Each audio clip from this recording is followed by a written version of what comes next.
પર રહેશે નજર. સભાસદો, માનનીય અધ્યક્ષજી,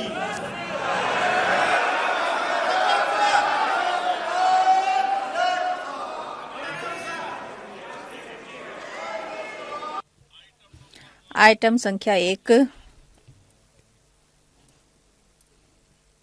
માનનીય નાણામંત્રી શ્રીમતી નિર્મલા સીતારમણજી. આઇટમ સંખ્યા 1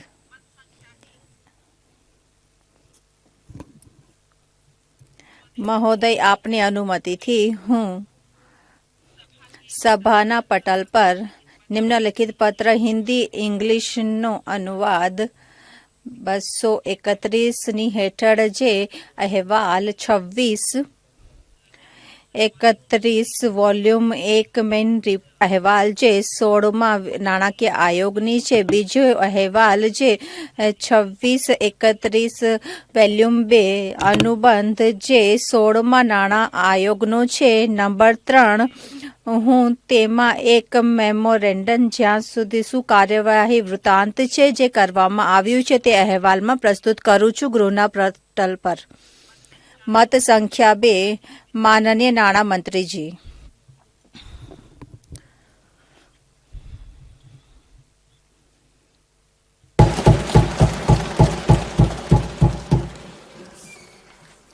Honorable Speakers, માનનીય અધ્યક્ષ મહોદય, આજે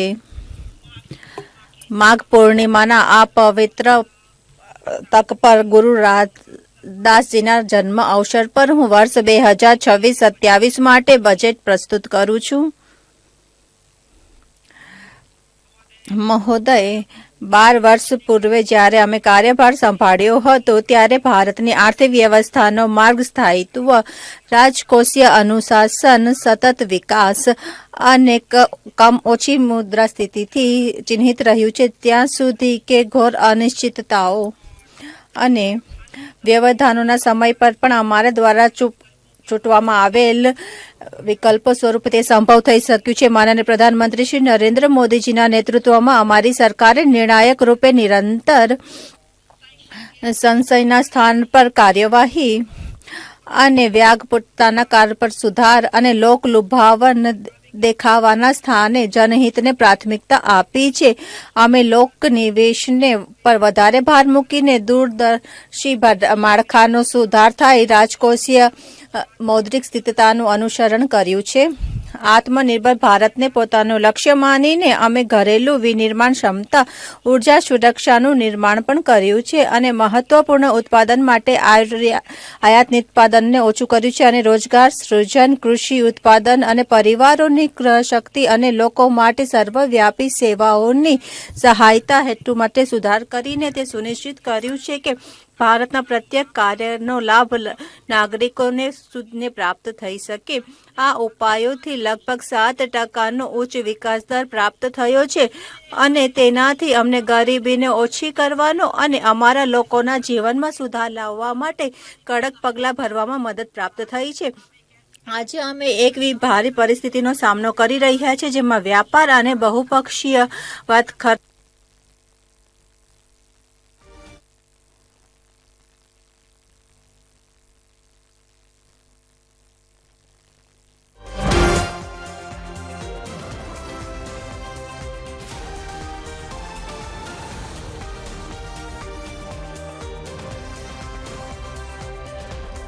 long-term investment.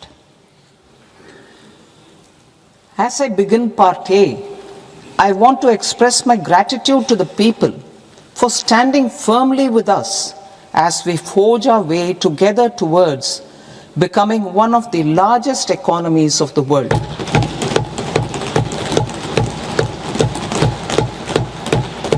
Our aim is to transform aspiration into achievement and potential into performance as we ensure that the dividends of growth reach every farmer, the scheduled caste, the scheduled tribes, the nomads, the youth, the poor and the women. In Vikasit Bharat Young Leaders Dialogue 2026, several innovative ideas were shared with our Prime Minister, which have inspired many of the proposals, making this a unique Yuva Shakti driven budget. Our government's sankalp is to focus on our poor, underprivileged and the disadvantaged. To deliver on this sankalp, and given that this is the first budget prepared in Kartavya Bhavan, we are inspired by three Kartavya. Our first Kartavya is to accelerate and sustain economic growth by enhancing productivity and competitiveness and building resilience to volatile global dynamics. Our second Kartavya is to fulfill aspirations of our people and build their capacity, making them strong partners in India's path to prosperity. Our third Kartavya, aligned with our vision of Sabka Saath, Sabka Vikas, is to ensure that every family, community, region and sector has access to resources, amenities and opportunities for meaningful participation. This threefold approach requires a supportive ecosystem.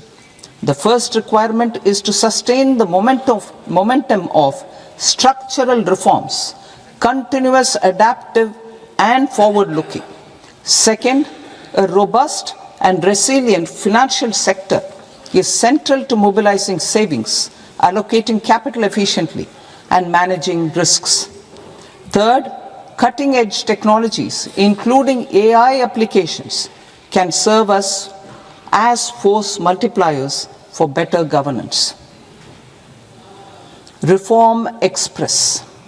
Our government has undertaken comprehensive reforms towards creating employment, boosting productivity, and accelerating growth. After the Prime Minister's announcement on Independence Day in 2025, over 350 reforms have been rolled out. This includes GST simplification, notification of labor codes, and rationalization of mandatory quality control orders. High-level committees have been formed, and in parallel, the central government is working with the state governments on deregulation and reducing compliance requirements. The Reform Express is well on its way and will maintain its momentum to help us fulfill our Kartavya. I now move to specific proposals. Under our first Kartavya, to accelerate and sustain economic growth, I propose interventions in 6 areas. 1. Scaling up manufacturing in 7 strategic and frontier sectors. 2. Rejuvenating legacy industrial sectors. 3. Creating champion MSMEs. 4. Delivering a powerful push for infrastructure. 5. Ensuring long-term security and stability. And 6. Developing city economic regions. Scaling up of manufacturing in 7 strategic and frontier sectors. Biopharma Shakti, meaning biopharma strategy for health advancement through knowledge, technology and innovation. India's disease burden is observed to be shifting towards non-communicable diseases like diabetes, cancer and autoimmune disorders. Biologic medicines are key to longevity and quality of life at affordable costs. To develop India as a global biopharma manufacturing hub,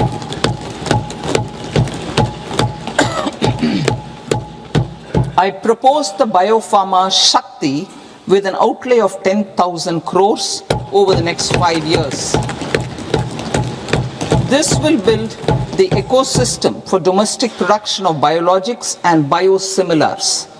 The strategy will include a biopharma focused network with 3 new national institutes of pharmaceutical education and research, popularly known as NIPERS, and upgrading 7 existing ones. It will also create a network of 1,000 accredited India clinical trials sites. We propose to strengthen the Central Drug Standard Control Organization to meet global standards and approve timeframes through and approval timeframes through a dedicated scientific review cadre and specialists. India's Semiconductor Mission 1.0 expanded India's semiconductor sector capabilities. Building on this, we will launch ISM 2.0 to produce equipment and materials, design full-stack Indian IP, and fortify supply chains. We will also focus on industry-led research and training centers to develop technology and skilled workforce. The Electronics Components Manufacturing Scheme, launched in April 2025 with an outlay of 22,919 crores, already has investment commitments at double the targets. We propose to increase the outlay to 40,000 crores to capitalize on this momentum.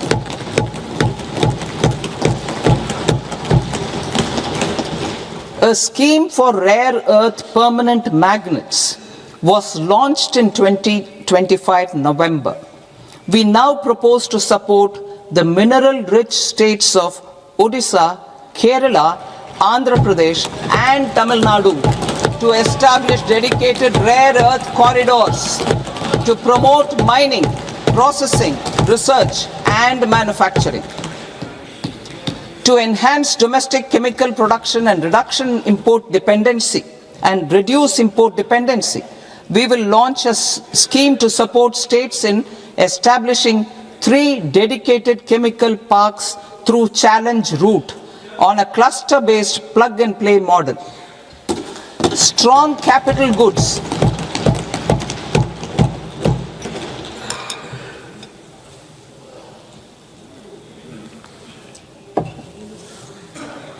Strong capital goods capability is a determinant of productivity and quality across different sectors. Towards building this capacity, I propose the following. High-tech tool rooms will be established by central public sector enterprises at 2 locations as digitally enabled automated service bureaus that locally design, test and manufacture high-precision components at scale and at lower cost. 2. A scheme for enhancement of construction and infrastructure equipments will be introduced to strengthen domestic manufacturing of high value and technologically advanced CIE. This can range from lifts in a multi-storied apartment or firefighting equipment in multiplexes, large or small, and to tunnel boring equipments for building metros and high-altitude roads. I also propose a scheme for container manufacturing to create a globally competitive container manufacturing ecosystem with a budgetary allocation of 10,000 crores over a 5-year period. For the labor-intensive textile sector, I propose an integrated program with 5 subparts. 1. The National Fiber Scheme for self-reliance in natural fibers, such as silk, wool and jute, man-made fibers and new age fibers. Textile expansion and employment scheme to modernize traditional clusters with capital support for machinery, technology upgradation and common testing and certification centers. 3. The National Handloom and Handicraft Program to integrate and strengthen existing schemes and ensure targeted support for weavers and artisans. Tex Eco initiative to promote globally competitive and sustainable textiles and apparels. Samarth 2.0 to modernize the upgrade the textile skilling ecosystem through collaboration with industry and academic institutions. Further, I propose to set up mega textile parks in challenge mode. They can also focus on bringing value addition to technical textiles.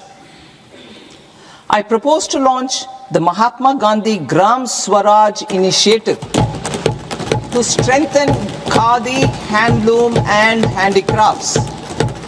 This will help in global market linkage and branding. It will streamline and support training, skilling, quality of process and production. This will benefit our weavers, village industries, one district, one product ODOP initiative and also our rural youth. India has the potential to emerge as a global hub for high quality, affordable sports goods. I propose a dedicated initiative for sports goods that will promote manufacturing, research and innovation in equipment design as well as material sciences. Rejuvenation of legacy industrial clusters. I propose to introduce a scheme to revive 200 legacy industrial clusters to improve their cost competitiveness and efficiency through infrastructure and technology upgradation. Creating champion SMEs and supporting micro enterprises.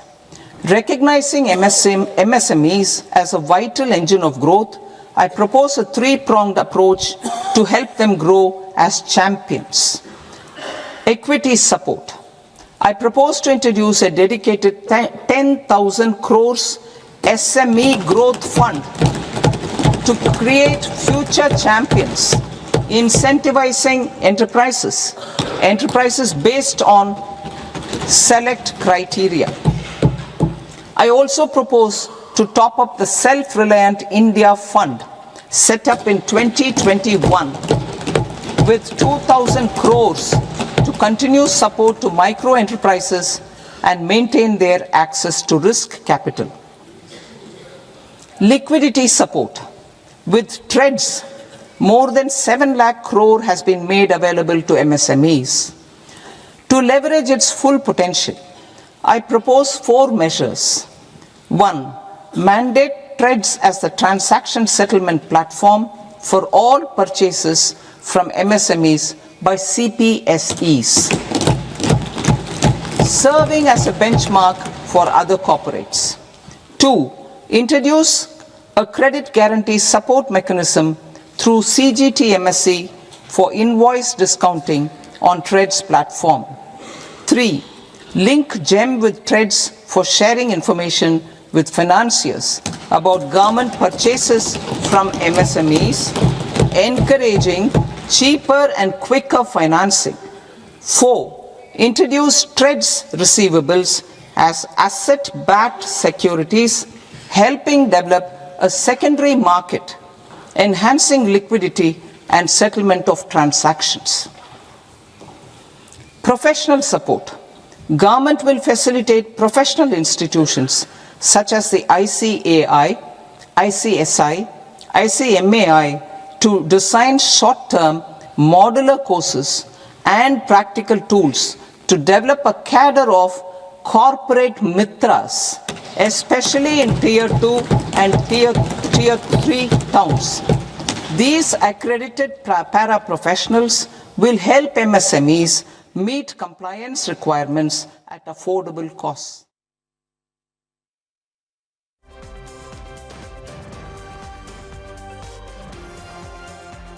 Tier 2 and Tier 3 towns.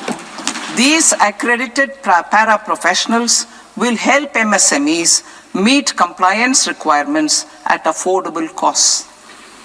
Infrastructure. During this past decade, our government has undertaken several initiatives for large-scale enhancement of public infrastructure, including through new financing instruments such as Infrastructure Investment Trust, InvITs, and real estate investment trust REITs, and institutions like NIIF and NABFID. We shall continue to focus on developing infrastructure in cities with over 5 lakh population, that is tier 2, tier 3 cities, which have expanded to become growth centers. Public capital expenditure has increased manifold from 2 lakh crore in 2014-15 to an allocation of 11.2 lakh crore in BE 25-26. In this coming year, that is financial year 2026-27, I propose to increase it to 12.2 lakh crores to continue the momentum. To strengthen the confidence of private developers regarding risks during infrastructure development and construction phase, I propose to set up an infrastructure risk guarantee fund to provide prudentially calibrated partial credit guarantee to lenders. Over the years, REITs have emerged as a successful instrument for asset monetization. I propose to accelerate recycling of significant real estate assets of the CPSEs through the setting up of dedicated REITs. To promote environmentally sustainable movement of cargo, I propose to 1. Establish new dedicated freight corridors connecting Dankuni in the east to Surat in the west. Operationalize 20 new national waterways over the next 5 years, starting with National Waterways 5 in Orissa to connect mineral-rich areas of Talcher and Angul and industrial centers like Kalinga Nagar to the ports of Paradeep and Dhamra. Training institutes will be set up as regional centers of excellence for development of required manpower for these waterways. This will benefit youth in the entire stretch of the waterways to train and acquire skills. Further, a ship repair ecosystem catering to inland waterways will also be set up at Varanasi and Patna. And C, launch a coastal cargo promotion scheme for incentivizing a modal shift from rail to road to increase the share of inland waterways and coastal shipping from 6% to 12% by 2047. To enhance last mile and remote connectivity and promote tourism, I propose to give incentives to indigenize manufacturing of seaplanes. A seaplane VGF scheme will be also introduced to provide support for operations. Carbon capture, utilization and storage. Aligning with the roadmap launched in December 2025, the carbon capture, utilization and storage technologies at scale will achieve higher readiness and in end-use application across 5 industrial sectors, including power, steel, cement, refineries, and chemicals. An outlay of 20,000 crore is proposed over the next 5 years for this purpose. City economic regions. Cities are India's engines of growth, innovation, and opportunities. We shall now focus on tier 2, tier 3 cities, and even temple towns, which need modern infrastructure and basic amenities. This budget aims to further amplify the potential of cities to deliver the economic power of agglomerations by mapping city economic regions based on their specific growth drivers. An allocation of 5,000 crore per CER over 5 years is proposed for implementing their plans through a challenge mode with a reform cum result based financing mechanism. In order to promote environmentally sustainable passenger systems, we will develop 7 high-speed rail corridors between cities as growth connectors, namely Mumbai to Pune, Pune to Hyderabad, Hyderabad to Bengaluru, Hyderabad to Chennai, Chennai to Bengaluru, Delhi to Varanasi, Varanasi to Siliguri.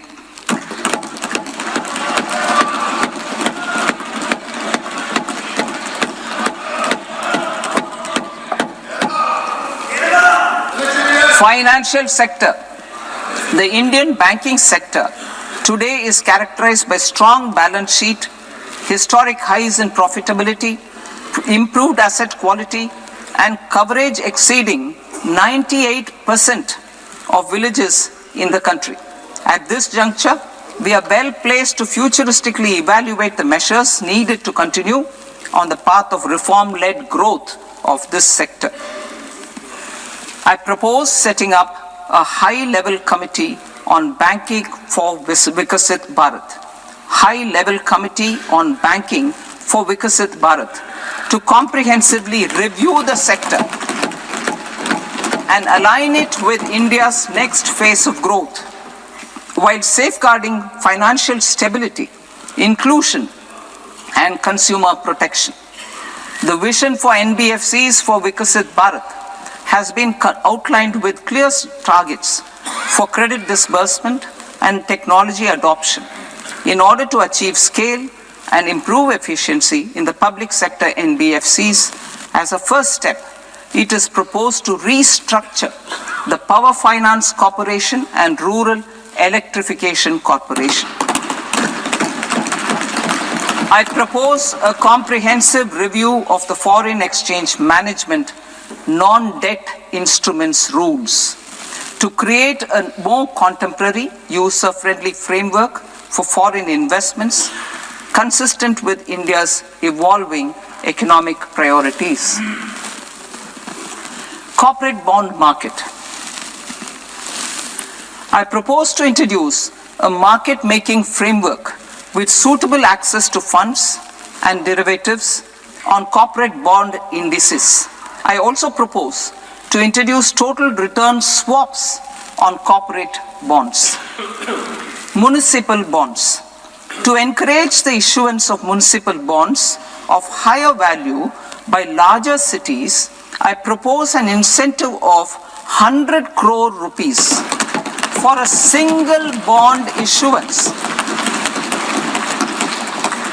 100 crore rupees for a single bond issuance of more than 1,000 crore. The current scheme under Amrit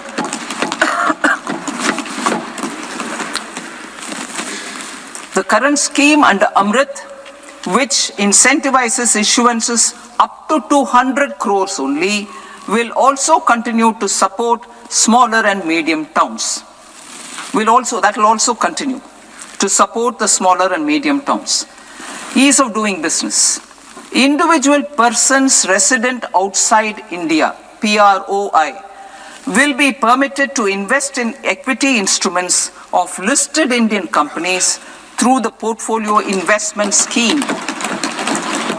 It is also proposed to increase the investment limit for an individual PROI under the scheme from 5% to 10%, with an overall investment limit for all individual PROIs to 24% from the current 10%. Emerging technologies including AI. 21st century is technology driven. Adoption of technology is for the benefit of all people. Farmers in the field, women in STEM, youth keen to upskill, and Divyangjan to access newer opportunities.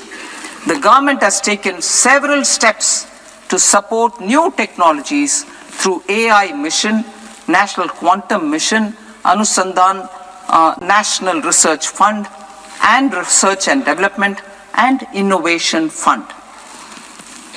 Our second kartavya is to fulfill aspirations and build capacities. Close to 25 crore individuals have come out of multi-dimensional poverty through a decade of our government's sustained and reform-oriented efforts.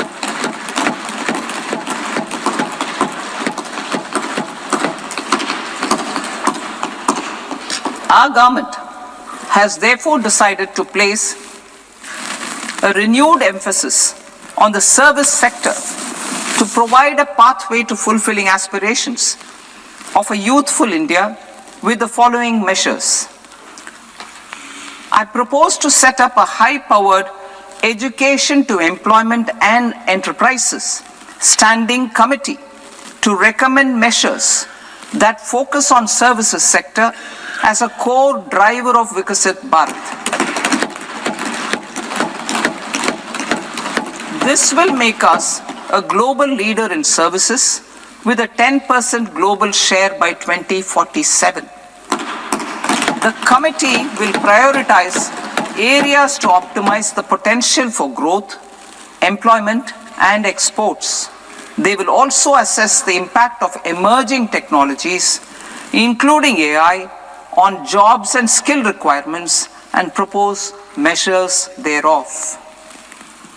To create a range of skilled career pathways, a new range of skilled career pathways for our youth, I propose interventions in the following sectors. Health. Existing institutions for allied health professionals will be upgraded and new AHP institutions established in private and government sectors. This will cover 10 selected disciplines, including optometry, radiology, anesthesia, OT technology, applied psychology and behavioral health, and add 1 lakh AHPs over the next 5 years. A strong care system covering geriatric and allied care services will be built. A variety of NSQF-aligned programs will be developed to train multi-skilled caregivers, combining core care and allied skills such as wellness, yoga, and operation of medical assistive devices. In the coming year, 1.5 lakh caregivers will be trained.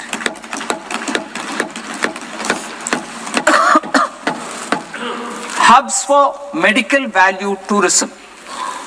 To promote India as a hub for medical tourism services, I propose to launch a scheme to support states in establishing 5 regional medical hubs in partnership with the private sector.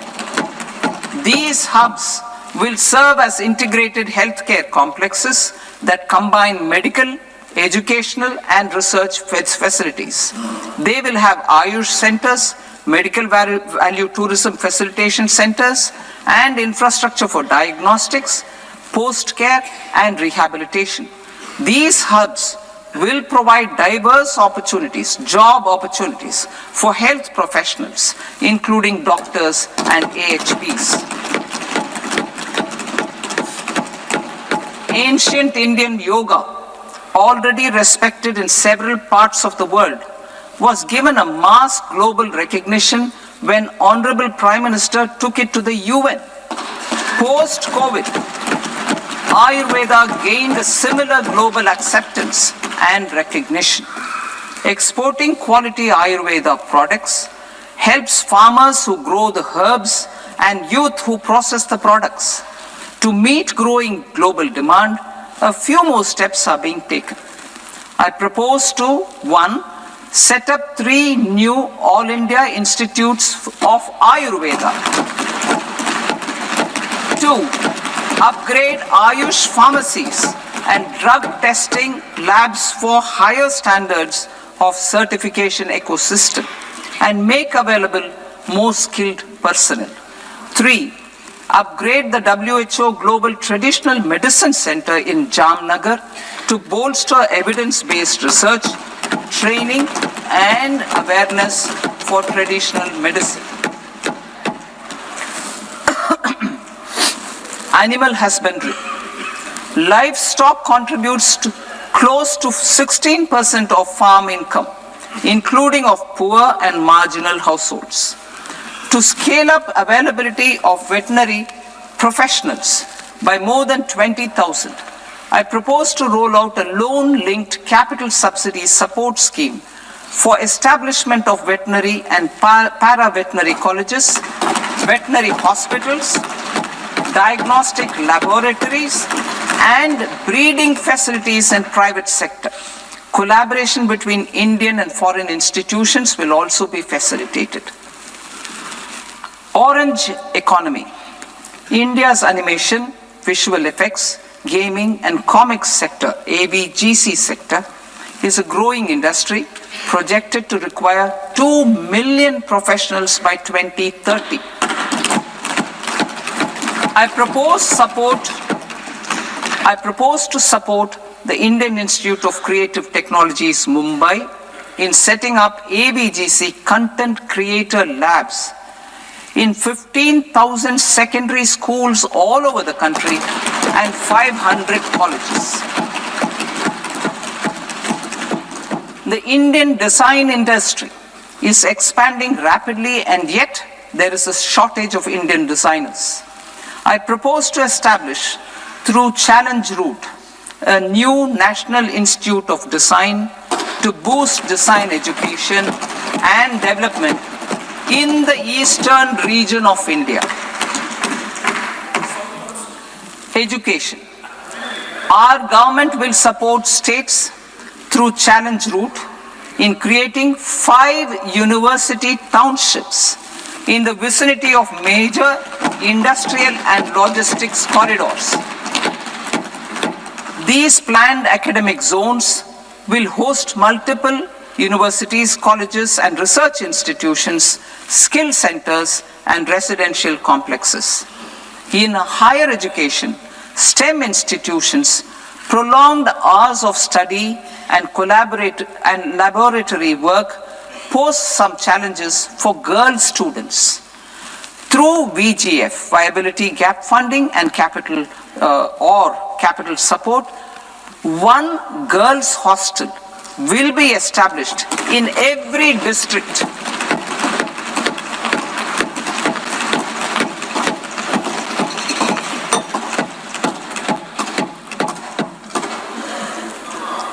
To promote astrophysics and astronomy via immersive experiences. 4 telescope infrastructure facilities will be set up or upgraded.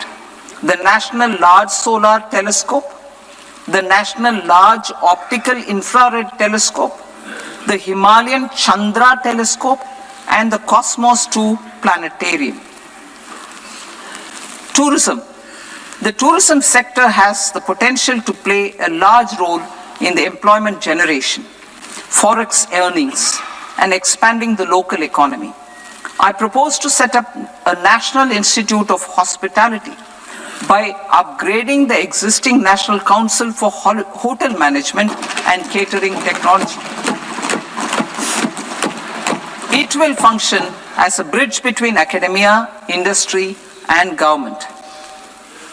I also propose a pilot scheme for upskilling 10,000 guides in 20 iconic tourist sites through a standardized, high-quality, 12-week training course in hybrid mode in collaboration with the Indian Institute of Management.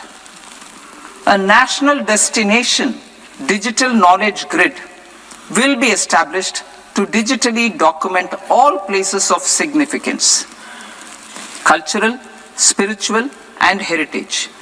This initiative will create a new ecosystem of jobs for local researchers, historians, content creators, and technology partners.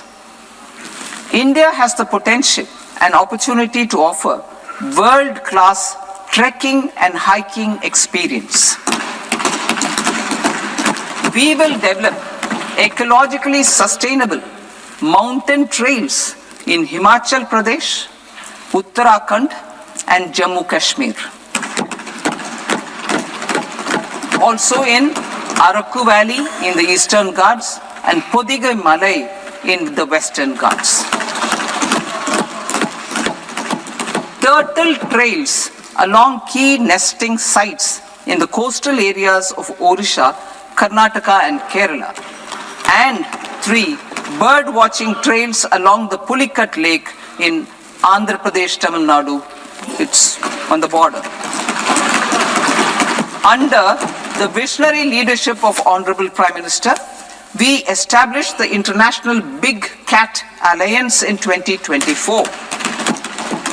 This year, India is hosting the first ever Global Big Cat Summit, where heads of governments and ministers from 95 range countries will deliberate on collective strategies for conservation. Heritage and culture tourism. I propose to develop 15 archaeological sites, including Lothal, Dolavira, Rakhi Gadi, Adichanallur, Saranath, Hastinapur, and Leh Palace into vibrant experiential cultural destinations. Excavated landscapes will be open to the public through curated walkways. Immersive storytelling skills and technologies will be introduced to help conservation labs, interpretation centers, and guides. The sports sector provides multiple means of employment, skilling, and job opportunities. Taking forward the systematic nurturing of sports talent which is set in motion through the Khelo India program earlier, I propose to launch a Khelo India mission to transform the sports sector over the next decade. The mission will facilitate an integrated talent development pathway supported by training centers which are foundational, intermediate, and elite levels. B, systematic development of coaches and support staff. C, integration of sports science and technology. D, competitions and leagues to promote sports culture and provide platforms. And E, development of sports infrastructure for training and competition. Our third Kartavya aligns with our vision of Sabka Saath, Sabka Vikas towards Vikasit Bharat. This requires targeted efforts for 1, increasing farmer incomes through productivity enhancement and entrepreneurship, with special attention to small and marginal farmers. B, empowering Divyangjan through access to livelihood opportunities, training, and high-quality assistive devices. C, empowering the vulnerable to access mental health and trauma care. D, focus on the Purvodaya states and the Northeast region to accelerate development and employment opportunities. Fisheries. We will undertake initiatives for integrated development of 500 reservoirs and Amrit Sarovars. 2, strengthen the fisheries value chain in coastal areas and enable market linkages involving startups and women-led groups together with fish farmer producer organizations. Animal husbandry. To provide quality employment opportunities in rural and peri-urban areas, we will support the animal husbandry sector in entrepreneurship development through A, credit-linked subsidy program, B, scaling up and modernization of livestock enterprises, C, enhanced creation of livestock, dairy, and poultry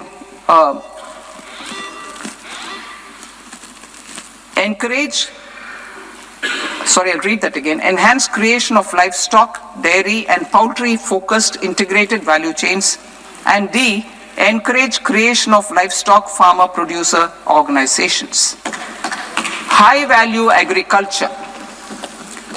To diversify farm outputs, increase productivity, enhance farmers' incomes, and create new employment opportunities, we will support high-value crops such as coconut, sandalwood, cocoa, cashew, in the coastal areas, agar trees in northeast, and nuts such as almonds, walnuts, and pine nuts in our hilly regions. These, all of them, will be supported. India is the world's largest producer of coconuts. About 30 million people, including nearly 10 million farmers, depend on coconuts for their livelihood. To further enhance competitiveness in coconut production, I propose a coconut promotion scheme to increase production and enhance productivity through various interventions, including replacing and non-productive trees with new saplings or plants or varieties in major coconut growing states. A dedicated program is proposed for Indian cashew and cocoa to make India self-reliant in raw cashew and coconut production and processing, enhance export competitiveness, and transform Indian cashew and Indian cocoa into premium global brands by 2030. Sandalwood. Sandalwood is closely linked to India's social and cultural heritage. Our government will partner with state governments to promote focused cultivation and post-harvest processing to restore the glory of the Indian sandalwood ecosystem, to rejuvenate old, low-yielding orchards, and expand high-density cultivation of walnuts, almonds, and pine nuts. We will support a dedicated program to enhance farmer incomes and in bringing value addition by engaging youth. Bharat Vistar, that is virtually integrated system to access agricultural resources. I propose to launch Bharat Vistar, a multilingual AI tool that shall integrate the AgriStack portals and the ICAR package on agricultural practices with AI systems. This will enhance farm productivity, enable better decisions for farmers, and reduce risk by providing customized advisory support. She Marts for rural women-led enterprises. Building on the success of Lakpati Didi program, I propose to help women take the next step from credit-linked livelihoods to being owners of enterprises. Self-help entrepreneur, She Marts will be set up as community-owned retail outlets within the cluster-level federations through enhanced and innovative financing instruments. Empowering Divyangjan. Divyangjan Kaushal Yojana. Information technology, AVGC sectors, hospitality and food and beverages sectors often offer task-oriented and process-driven roles which are suitable for Divyangjan. We will ensure dignified livelihood opportunities through industry-relevant and customized training specific to each Divyangjan group. Divyang Sahara Yojana. Timely access to high-quality assistive devices for all eligible Divyangjan is a fundamental need. I propose to 1. Support the Artificial Limbs Manufacturing Corporation of India, Alimco, to set up and to scale up production of assistive devices, invest in R&D and AI integration, strengthen PM Divyasha Kendras, and support setting up of assistive technology marts as modern retail style centers where Divyangjan and senior citizens can see, try and purchase assistive products. Reaffirming our commitment to mental health and trauma care. There are no national institutes for mental health care in North India. We will therefore set up a NIMHANS 2 and also upgrade national mental health institutes in Ranchi and in Tezpur as regional apex institutions. Emergencies expose families, particularly the poor and vulnerable, to unexpected expenditure. We will strengthen and increase these capacities by 50% in district hospitals by establishing emergency and trauma care centers. Focus on Purvodaya states and northeastern regions. Purvodaya, I propose the development of an integrated East Coast industrial corridor with a well-connected node at Durgapur, creation of 5 tourism destinations in 5 Purvodaya states, and the provision of 4,000 e-buses. Buddhist sites in northeastern region. The northeastern region is a civilizational confluence of Theravada and Mahayana or Vajrayana traditions. I propose to launch a scheme for development of Buddhist circuits in Arunachal Pradesh, Sikkim, Assam, Manipur, Mizoram, and Tripura. The scheme will cover preservation of temples and monasteries, pilgrimage interpretation centers, connectivity, and pilgrim amenities. 16th Finance Commission. On 17th November 2025, the 16th Finance Commission submitted its report to the President. As mandated under Article 281 of the Constitution, the government is to lay the report along with the explanatory memorandum on the action taken report on the recommendations of the Commission in Parliament, which, Sir, Honourable Speaker, you've allowed me to do at the commencement of this session. The government has accepted the recommendation of the Commission to retain the vertical share of devolution at 41%. As recommended by the Commission, I have provided 1.4 lakh crores of rupees to the states for the year 2026-2027 as Finance Commission grants. These include rural and urban local body and disaster management grants. Fiscal consolidation. Government has been delivering on our fiscal commitments consistently without compromising on social needs. To strive towards accepted standards of fiscal management in Budget 25-26, I had indicated that the central government would target reaching a debt to GDP ratio of 50 plus or minus 1% by 2030-31. In line with this, the debt to GDP ratio is estimated to be 55.6% of GDP in BE 26-27, compared to 56.1% of GDP in RE 25-26. A declining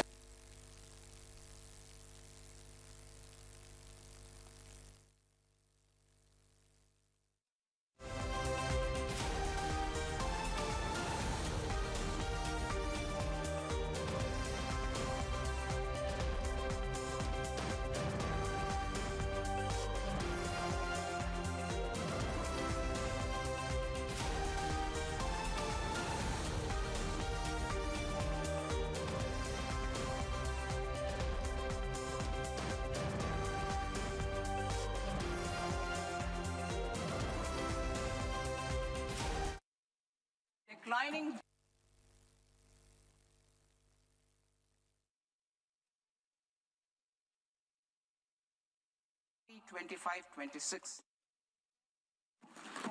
A declining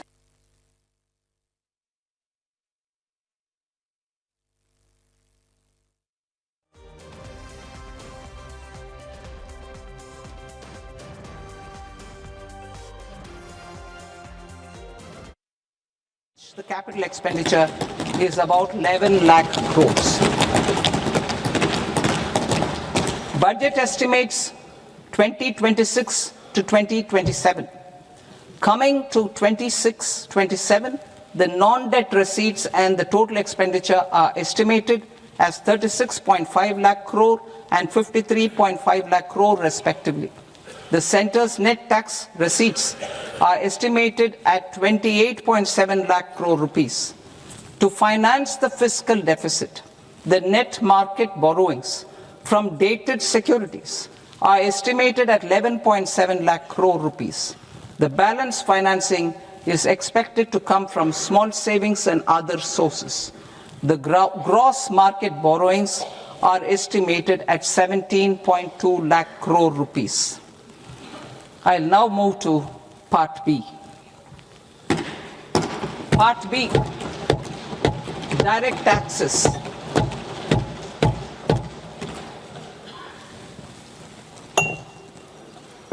Honorable Speaker, sir, I now present my proposals on direct taxes. New Income Tax Act. In July 2024, I announced a comprehensive review of the Income Tax Act 1961. This was completed in a record time, and the Income Tax Act 2025 will come into effect from 1st April 2026. The simplified income tax rules and forms will be notified shortly, giving adequate time to taxpayers to acquaint themselves with its requirements. The forms have been redesigned such that ordinary citizens can comply without difficulty. Ease of living. I propose that any interest awarded by the Motor Accident Claims Tribunal to a natural person will be exempt from income tax, and any TDS on this account will be done away with. I propose to reduce TCS rate on the sale of overseas tour program package from the current 5% and 20% to 2% without any stipulation of amount. I propose to reduce TCS rate for pursuing education and for medical purposes under the Liberalized Remittance Scheme, popularly known as LRS, from 5% to 2%. Supply of manpower services is proposed to be specifically brought within the ambit of payment to contractors for the purpose of TDS to avoid ambiguity.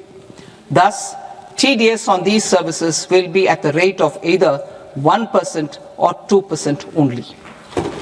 I propose a scheme for small taxpayers, wherein a rule-based automated process will enable obtaining a lower or nil deduction certificate instead of filing an application with the assessing officer.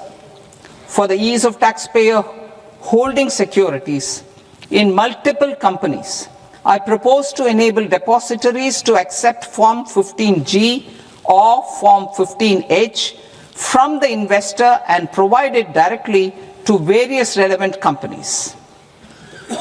I propose to extend time available for revising returns from 31st December to up to 31st March with the payment of a nominal fee. I also propose to stagger the timeline for filing of tax returns. Individuals with ITR 1 and ITR 2 returns will continue to file till 31st July, and non-audit business cases or trusts are proposed to be allowed time till 31st August. TDS on sale of immovable property by a non-resident is proposed to be deducted and deposited through resident buyers and his or her PAN-based challan instead of requiring a TAN, which is a temporary accounting number. To address practical issues of small taxpayers like students, young professionals, tech employees, relocated NRIs, and such others, I propose to introduce a one-time 6-month foreign asset disclosure scheme for these taxpayers to disclose income or assets below a certain size. This scheme would be applicable for two categories of taxpayers, namely A, who did not disclose their overseas income or assets, and B, who disclosed their overseas income and or paid due tax but could not declare the asset acquired. For category A, the limit of undisclosed income or asset is proposed to be up to 1 crore rupees. They need to pay 30% of fair market value of asset or 30% of undisclosed income as tax and 30% as additional income tax in lieu of penalty and would thereby get immunity from prosecution. For category B, asset value is proposed to be up to 5 crore rupees. Here, immunity from both penalty and prosecution will be available with a payment of fee of 1 lakh rupees. Rationalizing penalty and prosecution. Multiplicity of proceedings are hindrance to the ease of doing business. I propose to integrate assessment and penalty proceedings by way of a common order for both. There will be no interest liability on the taxpayer on the penalty amount for the period of appeal before the first appellate authority, irrespective of the outcome of appeal process. Further, quantum of prepayment is being reduced from 20% to 10% and will continue to be calculated only on core tax demand. As an additional measure for reducing litigation, I propose to allow taxpayers to update their returns even after reassessment proceedings have been initiated and an additional 10% tax rate over and above the rate applicable for the relevant year. The assessing officer will then use only this updated return in his proceedings. There is already a framework for immunity from penalty and prosecution in the cases of underreporting. I propose to apply this framework for immunity to misreporting too. However, in such a case, the taxpayer will need to pay 100% of the tax amount as an additional income tax over and above the tax and interest due. Penalties for certain technical defaults, such as failure to get accounts audited, non-furnishing of transfer pricing audit report, and default in furnishing statement for financial transactions are proposed to be converted into fee.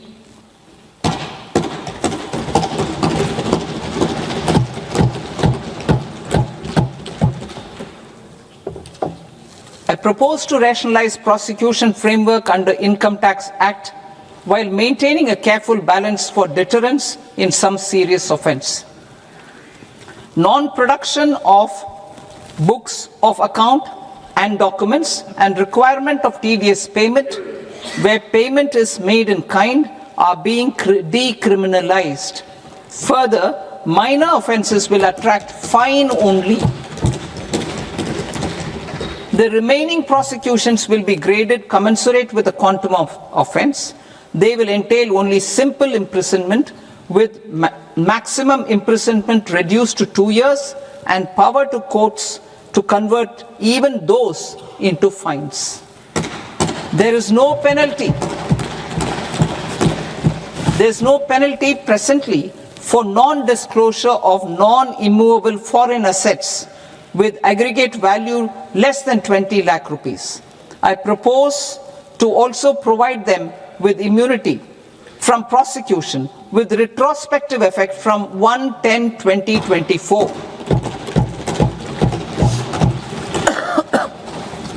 Cooperatives. Deduction is already allowed to a primary cooperative society engaged in supplying milk, oilseeds, fruits or vegetables raised or grown by its members. I propose to extend this deduction to also include supply of cattle feed and cotton seed produced by its members. I propose to allow inter-cooperative society dividend income as deduction under the new tax regime to the extent it is further distributed to its members. I further propose to allow exemption for a period of 3 years to dividend income received by a notified national cooperative federation on their investments made in companies up to 31/1/2026. This exemption would be allowed only for dividends further distributed to its member cooperatives. Supporting IT sector as India's growth engine. India is a global leader in software development services, IT-enabled services, knowledge process outsourcing services, and contract R&D services relating to software development. These businesses and their segments are quite interconnected with each other. All these services are proposed to be clubbed under a single category of information technology services with a common safe harbor margin of 15.5% applicable to all. The threshold for availing safe harbor for IT services is being enhanced substantially from 300 crore rupees to 2,000 crore rupees. Safe harbor for IT services shall be approved by an automated rule-driven process without any need for tax officer to examine and accept the application. Once applied by an IT services company, the same safe harbor can be continued for a period of 5 years at a stretch at its choice. For IT services companies who want to conclude advanced pricing agreement, APA, I propose to fast-track unilateral APA process for IT services and endeavor to conclude it within a period of 2 years. The period of 2 years can be extended by a further period of 6 months on taxpayers' request. I propose to extend the facility of modified returns available to the entity entering APA to its associated entities also. Attracting global business and investment. Recognizing the need to enable critical infrastructure and boost investment in data centers, I propose to provide tax holiday till 2047 to any foreign company that provides cloud services to customers globally by using data center services from India. It will, however, need to provide services to Indian customers through an Indian reseller entity. I also propose to provide a safe harbor of 15% on cost in case the company providing data center services from India is a related entity. To harness the efficiency of just-in-time logistics for electronic manufacturing, I propose to provide safe harbor to non-residents for component warehousing in a bonded warehouse at a profit margin of 2% of the invoice value. The resultant tax of about 0.7% will be much lower than in competing jurisdictions. To provide fillip to toll manufacturing in India, I propose to provide exemption from income tax for 5 years to any non-resident who provides capital goods, equipment, or tooling to any toll manufacturer in a bonded zone. To encourage vast pool of global talent to work in India for a longer period of time, I propose to provide exemption to global, non-India sourced income of a non-resident expert for a stay period of 5 years under notified schemes. I propose to provide exemption from minimum alternate tax, the MAT, to all non-residents who pay tax on presumptive basis. Tax administration. I propose to constitute a joint committee of Ministry of Corporate Affairs and Central Board of Direct Taxes for incorporating the requirements of income computation and disclosure standards, the ICDS, in the Indian Accounting Standards Ind AS itself. Separate accounting requirement based on ICDS will be done away with from the tax year 27-28. To support Prime Minister Modi's vision of homegrown accounting and advisory firms to become global leaders, I propose to rationalize the definition of accountant for the purposes of safe harbor rules. Other tax proposals. Change in taxation of buyback was brought in to address the improper use of buyback route by promoters. In the interest of minority shareholders, I propose to tax buyback for all types of shareholders as capital gains. However, to disincentivize misuse of tax arbitrage, promoters will pay an additional buyback tax. This will make effective tax 22% for corporate promoters. For non-corporate promoters, the effective tax will be 30%. TCS rate for sellers of specific goods, namely alcoholic liquor, scrap and minerals, will be rationalized to 2%, and that on tendu leaves will be reduced from 5% to 2%. I propose to raise the STT on futures to 0.05% from the present 0.02%. STT on options premium and exercise of options are both proposed to be raised to 0.15% from the present rate of 0.1% and 0.125% respectively. We reformed the taxation landscape for corporates in 2019 by providing them a simplified regime with lower tax rate so that they could productively focus on business rather than on claim of deductions and exemptions. To encourage companies to shift to the new regime, set off of brought forward MAT credit, minimum alternate tax credit, is proposed to be allowed to companies only in the new regime. Set off using available MAT credit is proposed to be allowed to an extent of 1/4 of the tax liability in the new regime. MAT is proposed to be made final tax, so there will be no further credit accumulation from 1st April 2026. In line with this change, the rate of final tax is being reduced to 14% from the current MAT rate of 15%. The brought forward MAT credit of taxpayers accumulated till 30th March 2026 will continue to be available to them for set off as above. Indirect taxes. I shall now take up proposals related to indirect taxes.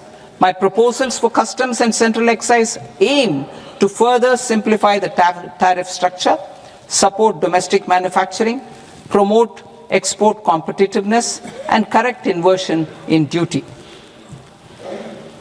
To continue weeding out long continuing customs duty exemptions, I propose to remove certain exemptions on items which are being manufactured in India or where the imports are negligible. Similarly, to further simplify the process of ascertaining the rate of duty applicable on a particular item, I propose to incorporate certain effective rates in various customs notifications to the tariff schedule itself. I shall now take up sector-specific proposals. Promotion of exports of marine, leather, and textile products. I propose to increase the limit for duty-free imports of specified inputs used for processing seafoods for export from the current 1% to 3% of FOB value of the previous year's export turnover. I also propose to allow duty-free imports of specified inputs, which is currently available for exports of leather or synthetic footwear, to exports of shoe uppers as well. I propose to extend the time period for export of final product from the existing 6 months to 1 year for exporters of leather or textile garments, leather or synthetic footwear, and other leather products. energy transition and security. I propose to extend the basic customs duty exemption given to capital goods used for manufacturing lithium-ion cells for batteries to those used for manufacturing lithium-ion cells for battery energy storage systems also. I propose to exempt basic customs duty on import of sodium antimonate for use in manufacture of solar glass. Nuclear power. I propose to extend the existing basic customs duty exemption on imports of goods required for nuclear power projects till the year 2035 and expand it for all nuclear plants irrespective of their capacity. Critical minerals. It is proposed to provide basic customs duty exemption to the import of capital goods required for the processing of critical minerals in India. Biogas blended CNG. I propose to exclude the entire value of biogas while calculating the central excise duty payable on biogas blended CNG. Civil and defense aviation. I propose to exempt basic customs duty on components and parts required for the manufacture of civilian training and other aircrafts. It is proposed to exempt basic customs duty on raw materials imported for the manufacture of parts of aircraft to be used in maintenance, repair, or overall requirements by units in the defense sector. Electronics. To deepen value addition in the consumer electronics sector, I propose to exempt basic customs duty on specified parts used in the manufacture of microwave ovens. Special economic zone. To address the concerns arising about utilization of capacity by manufacturing units in the special economic zones due to global trade disruptions, I propose as a special one-time measure to facilitate sales by eligible manufacturing units in SEZs to the domestic tariff area at concessional rates of duty. The quantity of such sales will be limited to a prescribed proportion of their exports.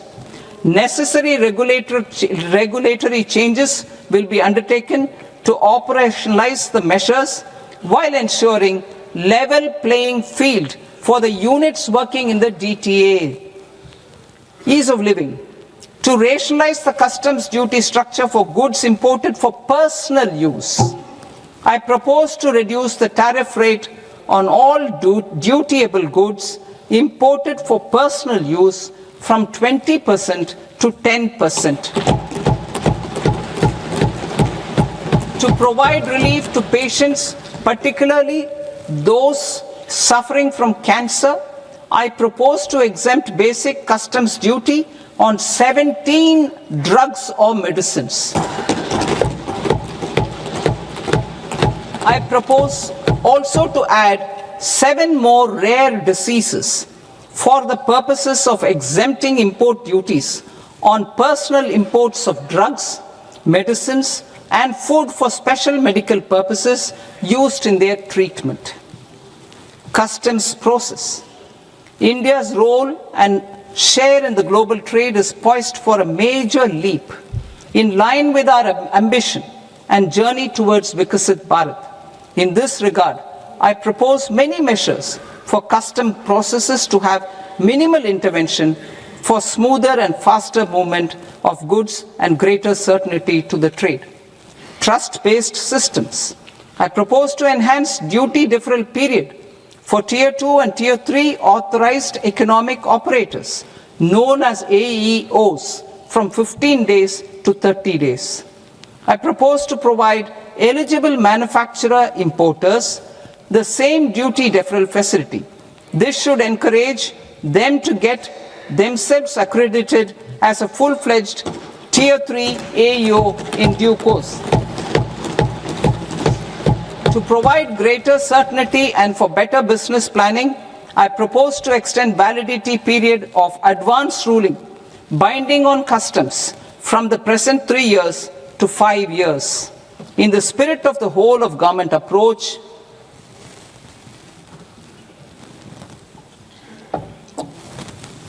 government agencies will be encouraged to leverage AEO accreditation for preferential treatment in clearing their cargo.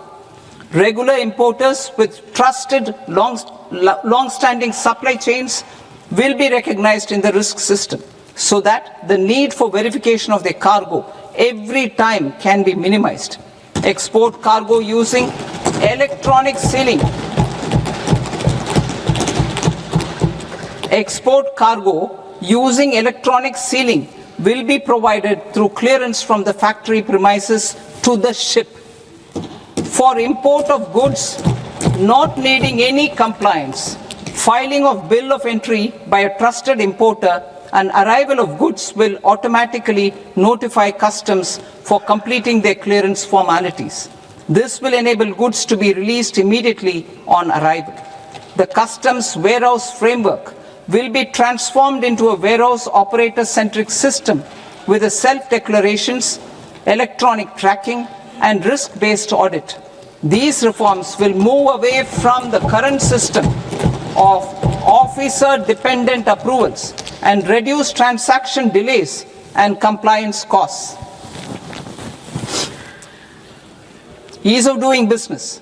Approvals required for cargo clearance from various government agencies will be seamlessly processed through a single and interconnected digital window by the end of the financial year. Processes involved in clearance of food, drugs, plant, and animal and wildlife products, accounting for about 70% of interdicted cargo, will be operationalized on this system by April 2026 itself. For goods not having any compliance requirement, clearance will be done by customs immediately after online registration is completed by the importer, subject to the payment of duty. Customs integrated system will be rolled out in 2 years as a single integrated and scalable platform for all customs processes. Utilization of non-intrusive scanning with advanced imaging and AI technology for risk assessment will be expanded in a phased manner with the objective to scan every container across all the major ports. New export opportunities to support Indian fishermen to fully harness the economic value of marine resources beyond our territorial waters. The following measures will be taken. A. Fish catch by an Indian fishing vessel in exclusive economic zone or on the high seas will be made free of duty. Landing of such fish on foreign port will be treated as export of goods. Safeguards will be put in place to prevent misuse during fish catch, transit, or transshipment. To support aspirations of India's small businesses, artisans, and startups to access global markets through e-commerce, I am pleased to announce complete removal of the current value cap of 10 lakh rupees per consignment on courier exports.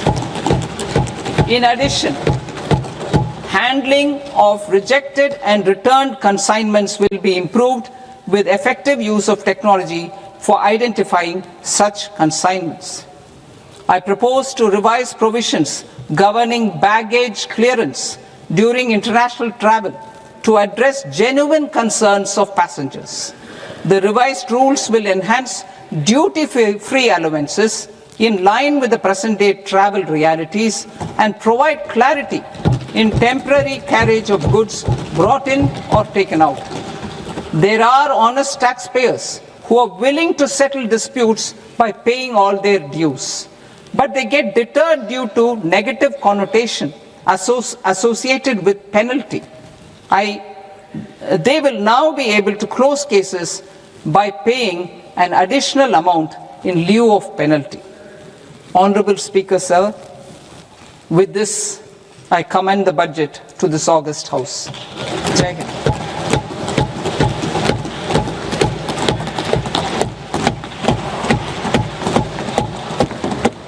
One and a half hours.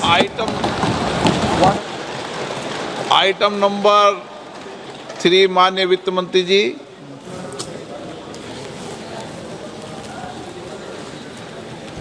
Item number 2, sir. 3 Sir, with your permission, I rise to lay on the table of the following statements under Section 3, 1 of the Fiscal Responsibility and Budget Management Act of 2003, medium-term fiscal policy, fiscal policy strategy statement, and macroeconomic framework statement.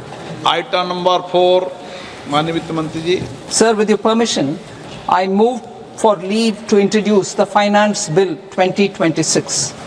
प्रश्न ये कि विधेयक को पुनर्स्थापित करने की अनुमति प्रदान की जाए। जो सदस्य इस पक्ष में हाँ गए, जो सदस्य विरोध में ना गए, मेरे विचार में निर्णय हाँ वालों के पक्ष में, हाँ वालों के पक्ष में अनुमति प्रदान की जाती है। माननीय मंत्री जी, अब विधेयक पुनर्स्थापित करें। Sir, I introduce the bill.